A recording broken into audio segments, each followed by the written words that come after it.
kedua, kita bicara berikutnya tentang growth enabler. Ya, karena pertumbuhan itu butuh sesuatu yang memungkinkan kurva pertumbuhan itu terjadi. Nah, apa itu? Dua hal.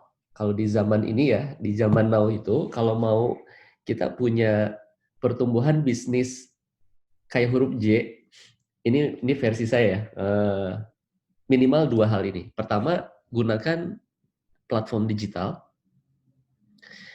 Kenapa? Karena teknologi digital ini memungkinkan kita ekspansi ke seluruh Indonesia, bahkan seluruh dunia dalam waktu cepat. Tanpa perlunya kita investasi secara fisik. Gitu ya. Dan ini tidak ada di zaman sebelum ditemukannya internet dan sebelum ditemukannya smartphone. Dulu itu kalau mau ekspansi ke seluruh dunia, seperti saya pernah bekerja di 2 perusahaan asing ya, dia ada di lebih dari 100 negara cabangnya, dan usianya juga udah lebih dari 100 tahun brandnya gitu. Jadi kebayang, kalau ada di 100 negara itu butuh 100 tahun, kita nggak kebagian hasilnya gitu ya sebagai entrepreneur kan. Tapi kalau sekarang, yang kita lihat nih ya, yang contoh terakhir Uber ya, Uber tuh bisa masuk ke Indonesia, ke Asia Tenggara, itu dalam waktu kurang dari 10 tahun. Ya. Kemudian Alibaba Group dengan masuknya Lazada ke Indonesia gitu, itu juga kurang dari 20 tahun sejak dia didirikan ya, Alibaba Group. Jadi kalau kita mau J-curve, ini memang salah satu must have enabler-nya adalah digital platform. Kita harus mulai melihat platform digital ini sebagai salah satu channel ya, saluran distribusi maupun saluran komunikasi ke target customer bisnis kita. Ini yang pertama. Ya.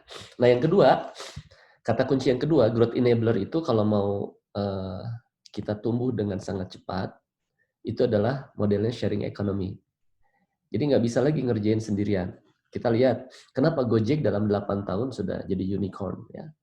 15 triliun valuasinya. Bahkan melebihi Bluebird yang usianya udah puluhan tahun.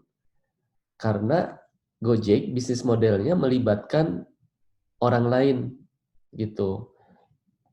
Tukang-tukang ojeknya kan orang lain. Merchant GoFood itu kan orang lain, bukan restorannya punya si PT Karya Anak Bangsa gitu ya. Terus dulu waktu masih ada GoMessage, GoLive, tukang pijetnya juga orang lain, bukan karyawan dia gitu.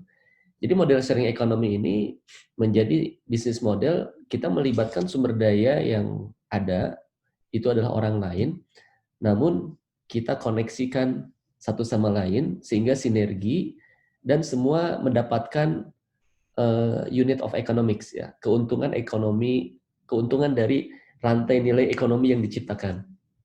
Gitu. Jadi kalau kita punya bisnis berbasis pada dua hal ini kemungkinan besar ya ini akan cepat besar gitu. Tapi kalau kita punya bisnis tidak berbasis digital, ini agak susah ekspansinya karena kan manual berarti kan. Atau yang kedua tidak melakukan model sharing ekonomi, berarti kita sendiri yang melakukan, berarti kita harus merekrut karyawan sendiri, harus buka cabang sendiri, ke kota lain nyari tempat sewa sendiri, atau beli ruko lah segala macam, itu akan membutuhkan banyak sumber daya. Pertama sumber daya waktu, kedua sumber daya manusianya yang ngurusin, yang ketiga sumber daya capital. Karena kita harus modalin sendiri gitu. Ya, jadi ini ya digital platform sering. Namun kita akan bicara satu hal tentang digital platform sekarang ya sebagai salah satu enabler untuk tumbuh.